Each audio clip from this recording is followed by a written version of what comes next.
Hello, hello, hello. This is Gresh from the I Am CEO podcast, and I have a very special guest on the show today. I have Elizabeth MacBride. Elizabeth, excited to have you on the show. Thank you. I'm so excited to be here too. Yes, absolutely. And I love all the awesome things Elizabeth is doing. And of course, before we jumped into the interview, I want to read a little bit more about Elizabeth so you can hear about some of those awesome things. And Elizabeth is a journalist, founder, and investment expert. She crafted the language that launched the Robo Advisor movement. And as a founding team member of Wealthfront, she is also author of the upcoming Book of Robo Investing: How to Make Money in Your Sleep. She founded New Builders Dispatch, a newsletter and publication that covers entrepreneurs beyond Silicon Valley. And her work has been published over the years in The Atlantic, HBR.com, Quartz, CNBC, and many, many others. And I absolutely was doing a little bit of homework before I jumped into this interview and hearing a little bit more about Elizabeth's her story. I actually feel a little bit more like kindred spirits. I also too was a military brat, and I was listening that she actually had English in her application for college before her dad convinced her to switch that to journalism. And as an English major, I absolutely love everything that she's doing. She's a wealth of knowledge and information. She gets to with some really phenomenal people. So Elizabeth, excited to have you on the show. Are you ready to speak to the IMCO community? I am. I'm excited to be here too, and yeah, I'm interested to know whether English was a good choice for you.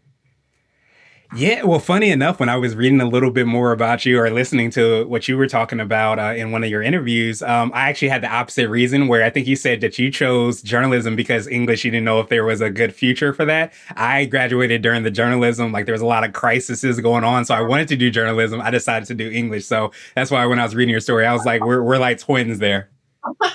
That's funny, right? It just speaks to the fact that the world really changes very quickly. And I think the key to success is actually being very adaptable, right? Fast on your feet, like moving with the flow of the events, without losing your feeling of being grounded. Yeah, absolutely. And I feel like you've definitely been able to kind of do that in so many different aspects of your life, I imagine. So what I guess to kick everything off, let's rewind the clock a little bit, hear a little bit more on how you got started, what I call your CEO story. With my CEO story. Okay. Gosh, it's so funny, right? I think of myself as an entrepreneur and not necessarily as a CEO. Hmm. Although you learn more about yourself the longer you're on the planet. I'm taking classes right now at Johns Hopkins University. In addition to all the other things I'm doing, I really like staying intellectually engaged. So I'm taking classes at Johns Hopkins, learning about AI and cybersecurity and emerging technologies. And somebody in one of my classes said to me, "Oh, you're a leader, like in the new definition of a leader. That is, you have the emotional intelligence to draw people into teams, not necessarily into companies, but into teams. And then the teams can function in this world that is now a lot more decentralized and not as focused, right, on big companies." So I thought that was really interesting. It gave me a new perspective on how people are seeing the evolving model of leadership. So I would say my story of being a CEO is about following that evolving model, right? I've founded four, I think it's something like four different companies. I've worked as a co-founder of two. I founded my own startup, which I'm now working to turn into a co-op. And then I've been on the founding team of two or three Silicon Valley startups. So one of the first 10 employees. Yeah. Nice. So I've been, I think, an entrepreneur less than a CEO of a big operation. Yeah, I absolutely love that. Is that something that because I know that I was listening to the interview, you love to tell stories, love to write. That was something that really resonated with me when you were talking about that. Is that something that kind of has led you to that evolution where I feel like if you're somebody that's always taking in like valuable information from people, or like you said, like sharpening the saw, whether it be studying or learning, and have that curiosity, it sounds like, is that something that kind of has helped with your evolution throughout the years and leadership and other aspects of your life? Yeah, for sure. Right. I've often thought I should write a piece that would be like the five most important things I learned from my interviews.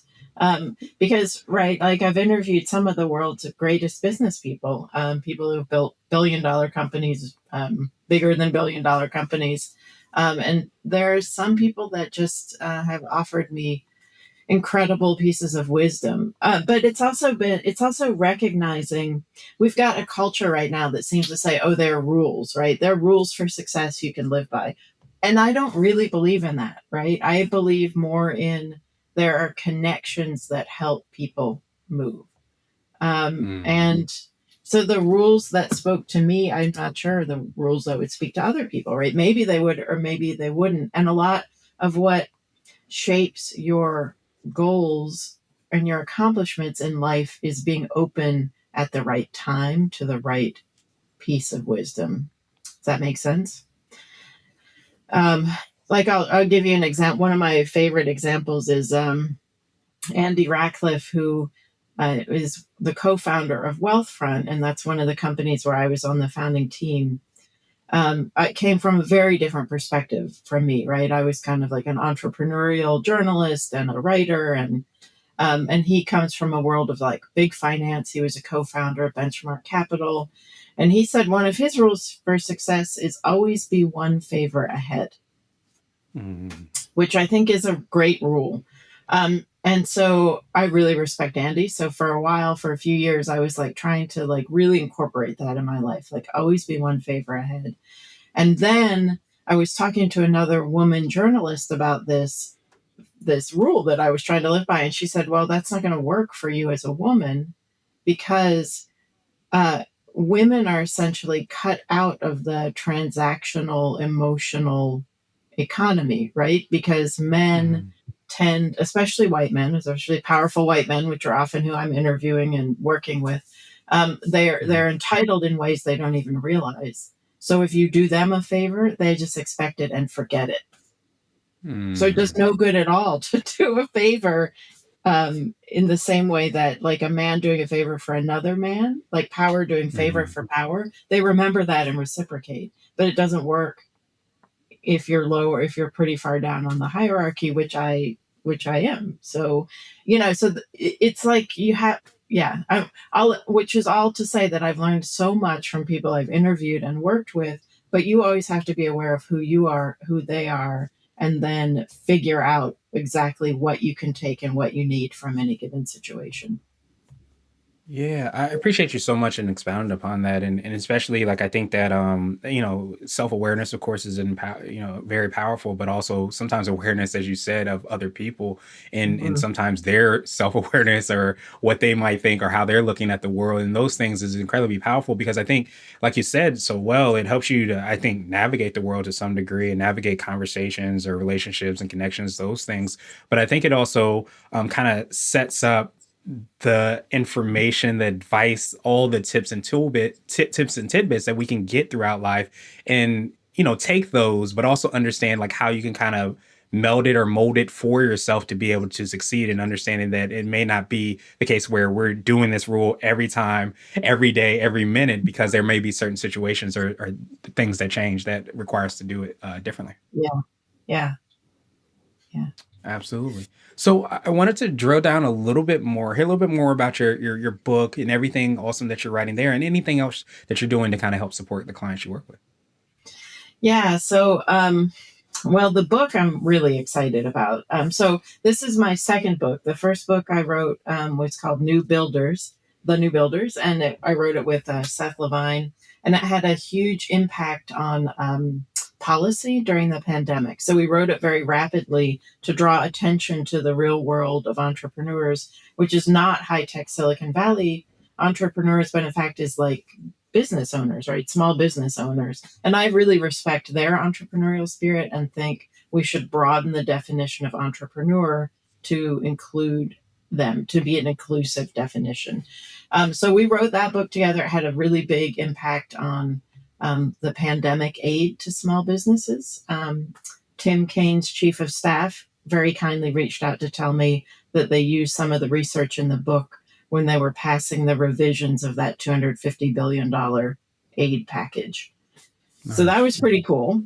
And that book sold well enough that Wiley, the publisher, came back and asked me to write a book about investing, a little book Mhm. of robo investing, how to make money while you sleep, which is, I was excited to write it for two reasons. First, I was very honored. Like most of the time, it's hard to get a book published. So it was a big honor that Wiley asked me to write this. Um, and it's also in a series of books that's acclaimed from them, the Little Book series. So they're easy to read, like digestible, simplify big investing concepts. And the second reason that I was excited to write it is I think it is the perfect kind of investing for entrepreneurs and for the people I think that are listening to your podcast. Um, Mhm. because the little book of robo investing is describing how you use new platforms that have evolved in the past 10 or 12 years and become very popular. Wealthfront is one, others are Betterment, Vanguard has one. These are platforms that make it very easy to invest at a very high quality, right? This is investment advice that previous to these platforms being in the world was really only available to wealthy people. And it's very time saving. That's the reason I think it's great. It's a great way to invest for people who are busy and who aren't professional investors. So I'm hopeful the book really reaches a lot of people with this low cost, easy approach to investing. Yeah, I absolutely love that, and I appreciate you mentioning that. The word that was kind of popping in my head, and I don't know if this is the right word, but the kind of decentralization that you kind of talked about before, where you're having a lot of those conversations, kind of sounds like this is a common thread in everything that you're doing is being able to kind of like entrepreneurship is only this person or these type of people, but in the same way, investing is only for these people. But I feel like being able to get that information out there. For one degree, it's it's power for the people, but it also starts to arm them with the ability to be, I guess, empowered to take control of their life, their business, just all the things around there. Yeah, that is. I mean, I really appreciate you recognizing that. Right, I'm very driven by the idea of everybody should get a fair shot in the world, and the world is just not fair. Right, that's the reality of it. But I think it behooves us all to be constantly like pushing and like making space for other people. Right, making space for conversations so everybody can bring forth their perspective. Like that's what you're doing on the podcast, right? Or getting information out there so people understand how they can get their fair share of returns of the investment world, which tend to go to wealthy people. But now there are ways where if you're smart about it, and it's not really that hard to be smart about it, right? Like it's not rocket science. People try and make investing very intimidating, but if you're equipped with some basic knowledge and common sense, which I know almost everybody listening to this has on most days, Yes. um, like we all lose it a bit, but don't lose it on your Yeah. finances. Don't lose it on investment.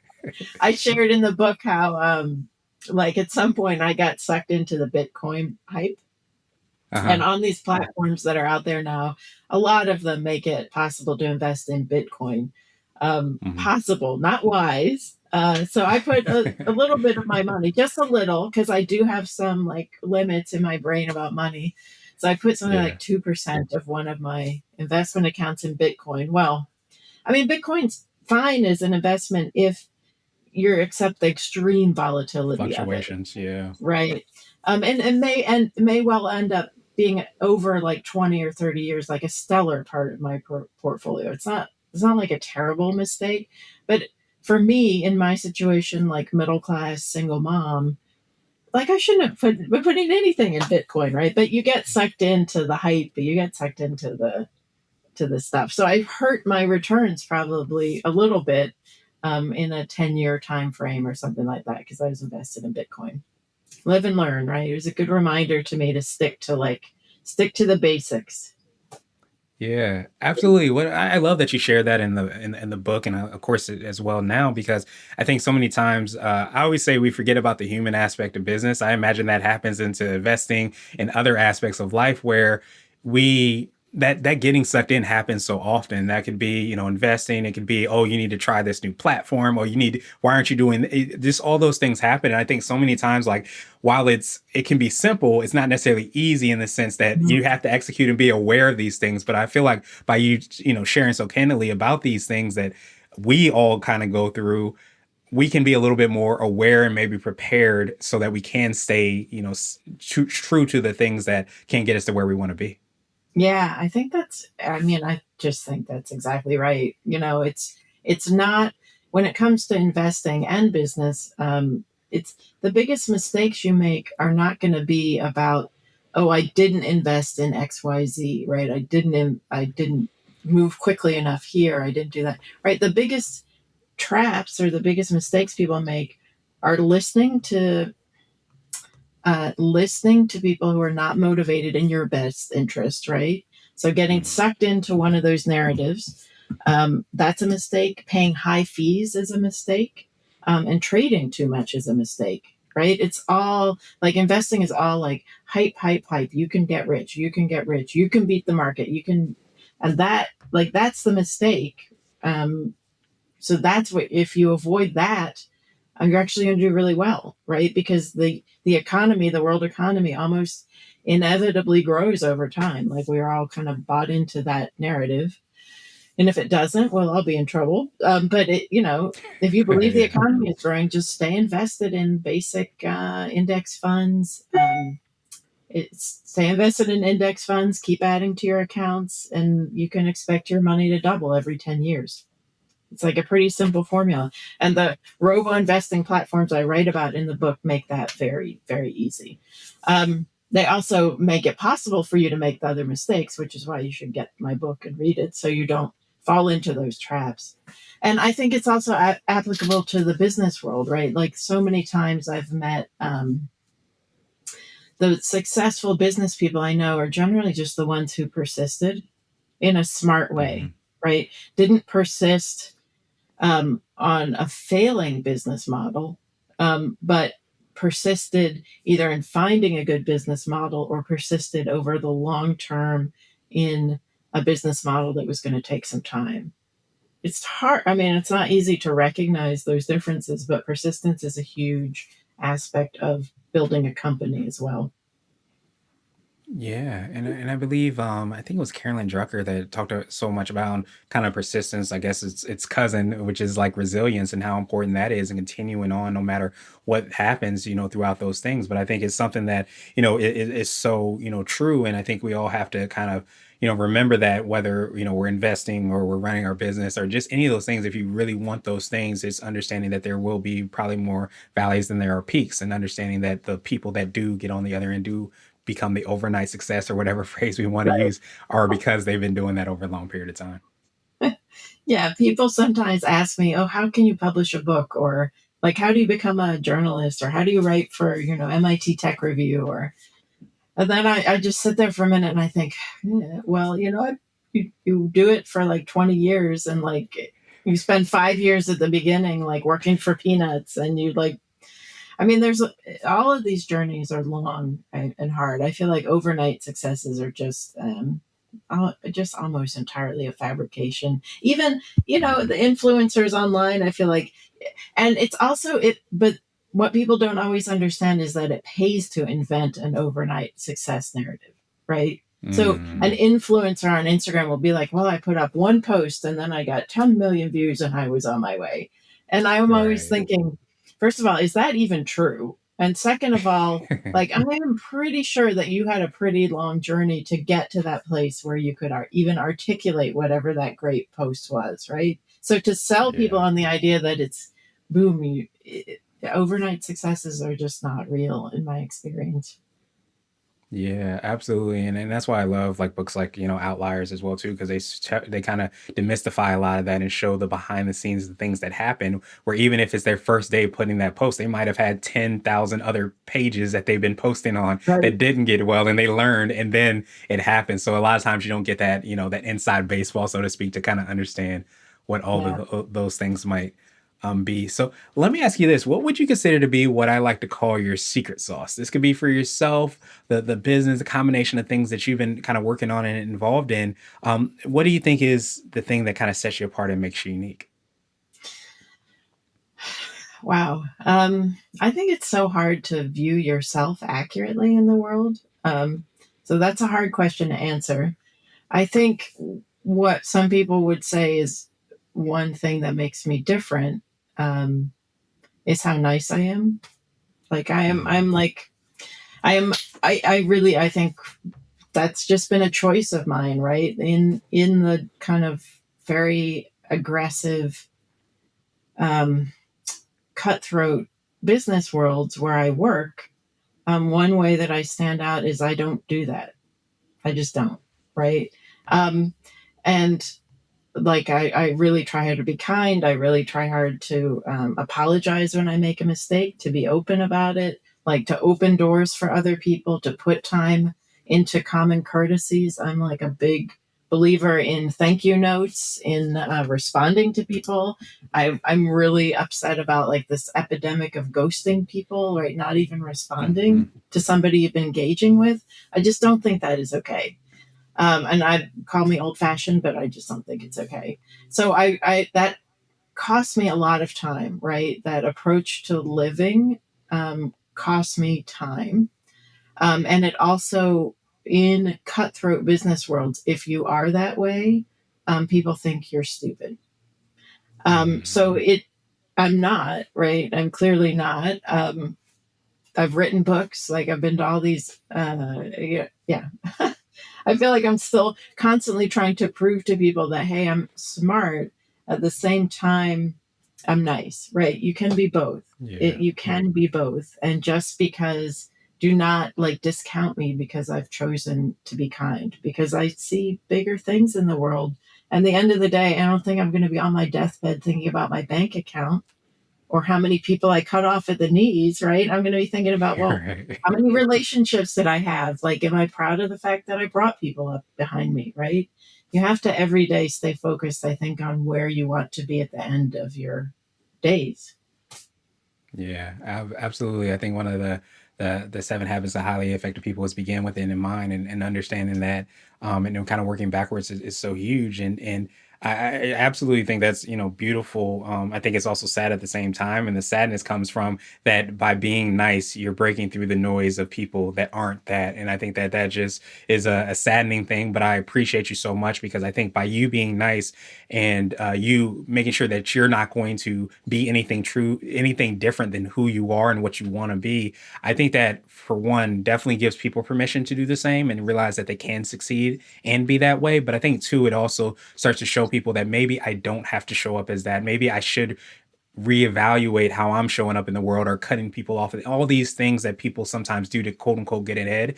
I think by, being able to be successful at what you do and be able to kind of blaze that trail, that, gives permission and an example for so many other people. Yeah, I hope so. I hope so. And I've also, the practical tip, I feel like, for people who make a habit of kindness or niceness or helping others, the practical tip is like, you can go too far, right? You can be too giving. And Mhm. women tend to do that a lot. People who are just naturally kind tend to do it. So I do try and first of all surround myself with people who are not going to take advantage of it, because they are Mhm. obviously out there. And the system, it will take advantage of it. So you have to guard against going too far. And then also, I have relationships with people who are not like that, right?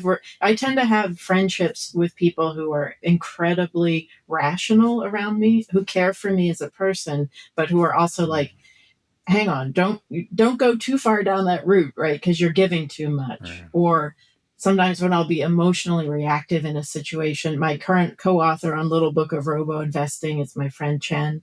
We're great friends, really close friends.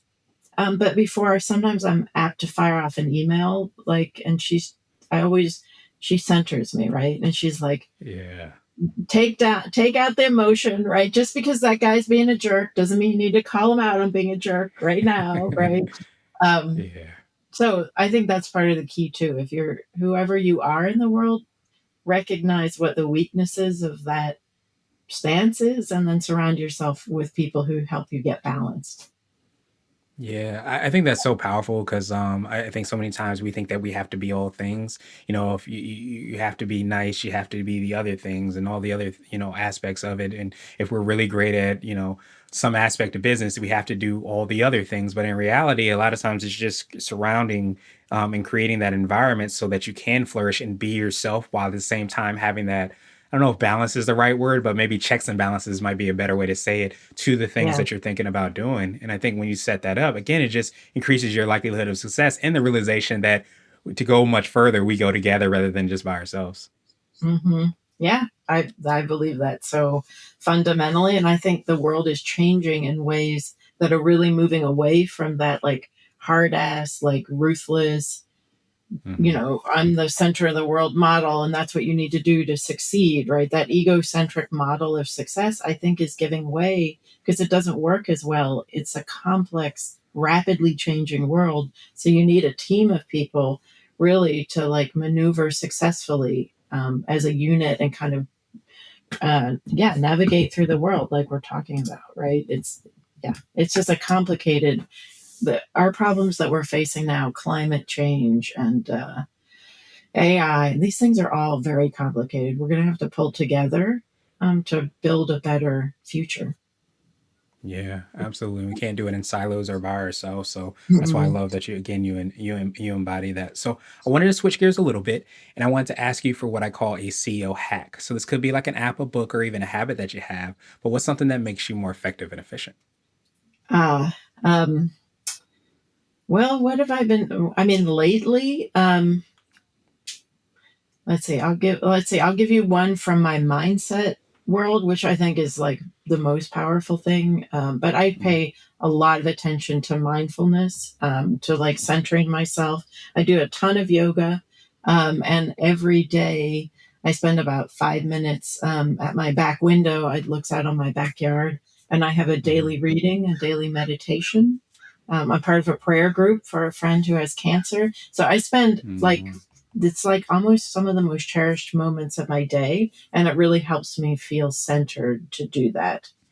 um, so that's one, and then I'm trying to think of like something I do just efficiency wise. I feel like I'm sounding very old school, but I'm also telling you what's really working for me right now. Oh, I went grayscale on my phone. Hmm. Highly recommend going grayscale on your phone. I felt like I was spending too much time just getting, I mean, we've all done it, but getting like sucked into like animal videos on Instagram or whatever. Um, Yes. and going grayscale has really helped me cut back.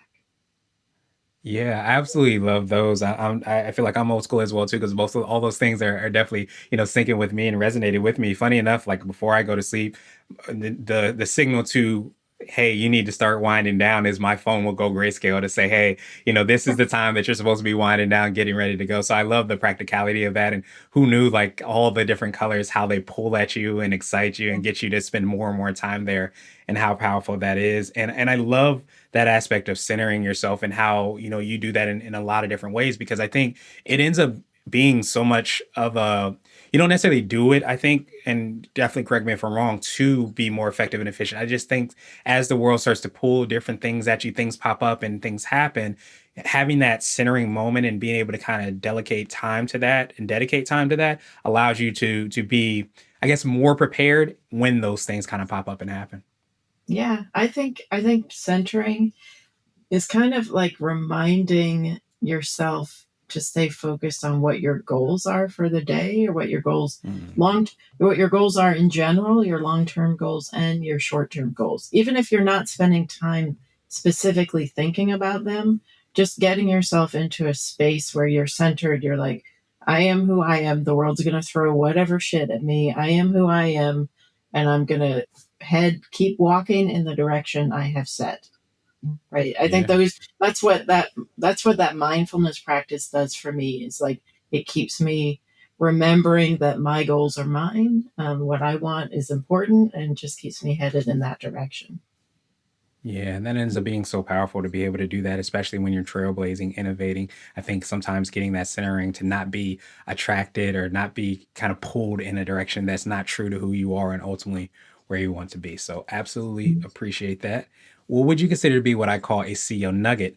A little bit more word of wisdom or piece of advice. You might have touched on this, but it would be something you would tell your younger business self if you were to hop into a time machine, or maybe one of those nuggets that you might tell from the interviews that you've done. It's a good question. Let's see. Um, a nugget. Um, well, my friend Charlie Ellis um, gave me the best piece of investment advice, but it's also kind of life advice, which is underscoring. Yeah, I think this is a key thing. I think what he told me is to recognize the value of time, and to really, this is what I would probably say to my younger self is, that small investments over time really pay off. And that can Mm, be investments in dollars. It can be an investment in yourself, right? It could be an investment in, like, maybe this mindfulness practice every day. Um, it can be in the world of business. It could be like investing in 10 relationships that are people who might help you get where you want to go. But all those things are just time, recognizing the value of time. And he really taught me that, by being very, he's a financial advisor. And he taught me that to take a step back and look more specifically at the value of time, because I was in the middle of my divorce, mhm, and my ex-husband was like, well, just buy me out of the house right now. But he had written the agreement in such a way as to, um, give me the option of leaving him in the house, leaving his share in the house until, my younger daughter graduated.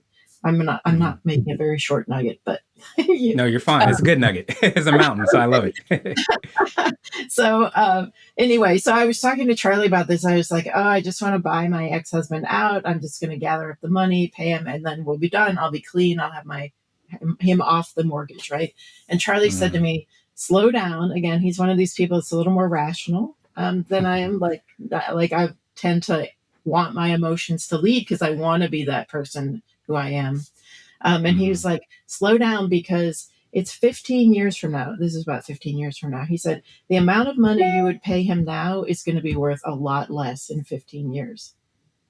Like, Mhm. right. And I was just like, inflation was not a big problem then. Um, but as we've had this big spate of inflation the past few years, and even over time, even our 2-3% inflation over years, was really significant, built up. So I'm like, wow, that is like such a smart way to approach life, and the way you're managing your money, the way you're managing your companies, right? It's just to remember that where you are today is not where you're going to be 15 years from now. And if you don't have to do something at that moment, it often pays more to wait.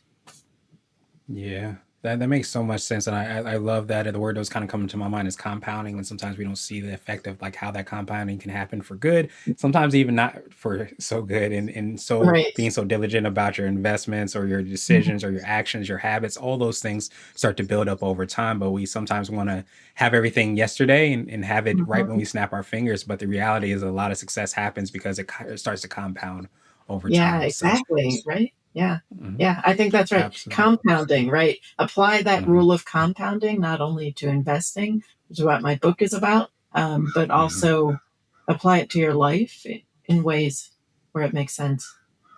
Yeah, absolutely. It ends up being so powerful. And who knew that little small things end up being big, huge things, but that's usually how they happen. So, want to ask you now my absolute favorite question. I know we touched on this a little bit. It's the definition of what it means to be a CEO. And our goal is to have different quote unquote CEOs on the show. So, Elizabeth, what does being a CEO mean to you?